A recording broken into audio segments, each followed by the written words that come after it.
everyone, welcome back to Priya Ma'am Study Material। आज हम कोहलबर्ग्स theory of moral development के level 3 जो है पोस्ट कन्वेंशनल मोरालिटी स्तर 3 उत्तर पारंपरिक नैतिकता, इसको हम डिस्कस करेंगे। प्रीवियस वीडियो में हमने डिस्कस किया था लेवल 1 और लेवल 2 के बारे में। ये जो टॉपिक है, ये topic CTET, UPTET, KVS, DSSB और एमबीएस एग्जाम्स के लिए बहुत इंपॉर्टेंट है। तो चलिए आज के सेशन को स्टार्ट करते हैं। बेसिकली आज हम डिस्कस करेंगे लेवल 3, जिसमें हमें दो स्टेजेस दिए गए हैं।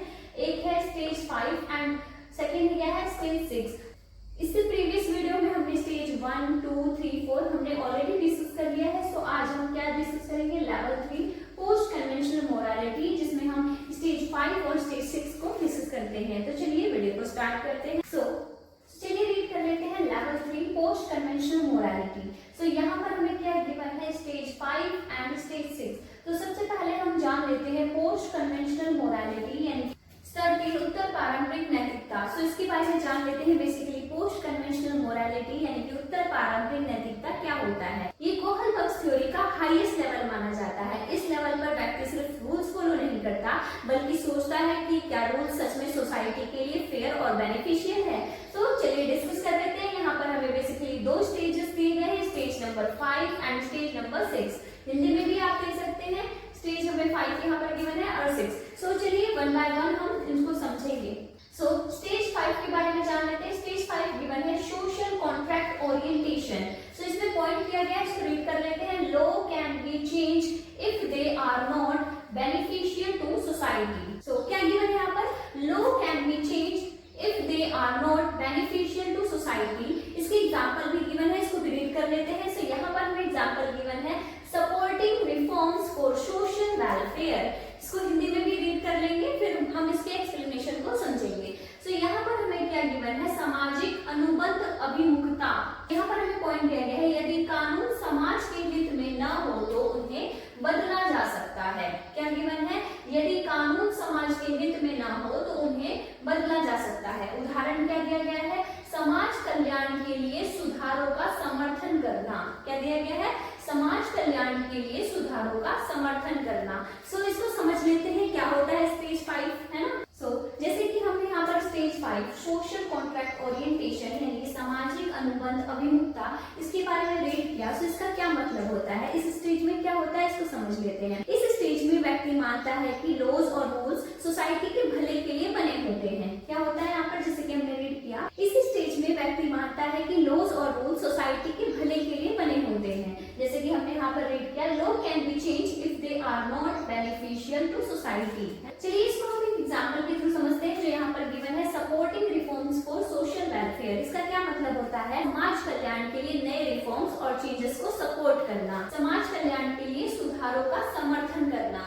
जैसे अगर कोई पुराना कानून लोगों के अधिकार को नुकसान पहुंचा रहा हो तो उसमें सुधार की डिमांड करना। इससे रिलेटेड आप C10 पॉइंट क्या याद कर सकते हैं, स्टेज 5 का कीवर्ड आप क्या याद कर सकते हैं कि सोशल वेलफेयर, डेमोक्रेसी और ह्यूमन राइट्स। क्या याद कर सकते हैं, मैं यहाँ पर आपको लिख देती हूँ। इसमें क्या लिख सकते हैं,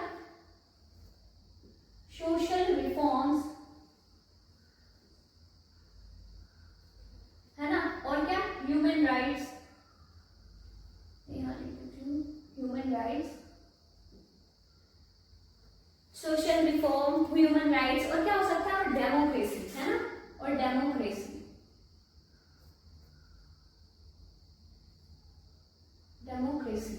ये क्या है, ये C10 का पॉइंट है, आप इसे याद कर सकते हैं, है ना।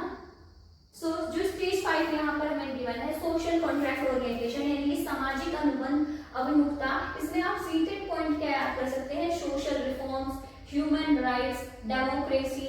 आई होप ये आपको क्लियर हो गया।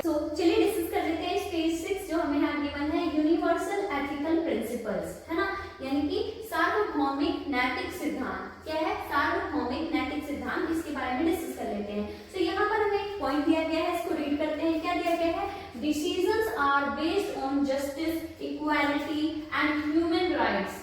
क्या है, decisions are based on justice, equality and human rights. Hindi में भी देख सकते हैं, यहाँ पर गिवन है निर्णय न्याय, समानता और मानव अधिकारों के आधार पर लिए जाते हैं। चलिए इसको समझ लेते हैं। स्टेज 6 यानी कि यूनिवर्सल एथिकल प्रिंसिपल यानी कि सार्वभौमिक नैतिक सिद्धांत क्या होता है। ये कोहलबर्ग्स स्टेज है। इस स्टेज में व्यक्ति अपने डिसीजंस, जस्टिस, इक्वालिटी और ह्यूमन राइट्स के बेसिस पर लेता है। कैसे लेता है? अपने जो डिसीजंस होता है वो किसके बेसिस पर लेता है? जस्टिस, इक्वालिटी और ह्यूमन राइट्स, हिंदी में देख सकते हैं न्याय, समानता और मानव अधिकारों के आधार पर लेता है। चाहे कानून कुछ भी कहे, व्यक्ति वही करेगा जो मोरली और एथिकली सही हो। चलिए इसको एग्जांपल के थ्रू समझते हैं। यहाँ पर हमें एग्जांपल गिवन है, helping N injured person regardless of personal risk. क्या है example? Helping N injured person regardless of personal risk. इसको हिंदी में भी रीड कर लेते हैं। यहाँ हमें उदाहरण दिया गया है, व्यक्तिगत जोखिम के बावजूद घायल व्यक्ति की सहायता करना। जैसे कि हमने यहाँ पर एग्जांपल रीड किया, किसी इंजर्ड पर्सन की मदद करना, चाहे उसमें खुद की रिस्क नहीं क्यों ना हो। यहाँ व्यक्ति के लिए इंसानियत और न्याय सबसे इंपॉर्टेंट है।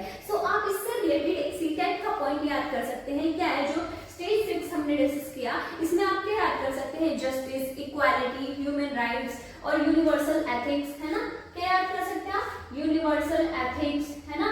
और क्या? जस्टिस, इक्वालिटी और ह्यूमन राइट्स। जो स्टेज 6 है आप उसको कैसे याद करेंगे? यूनिवर्सल एथिकल, है ना? और क्या? Justice, equality, human rights.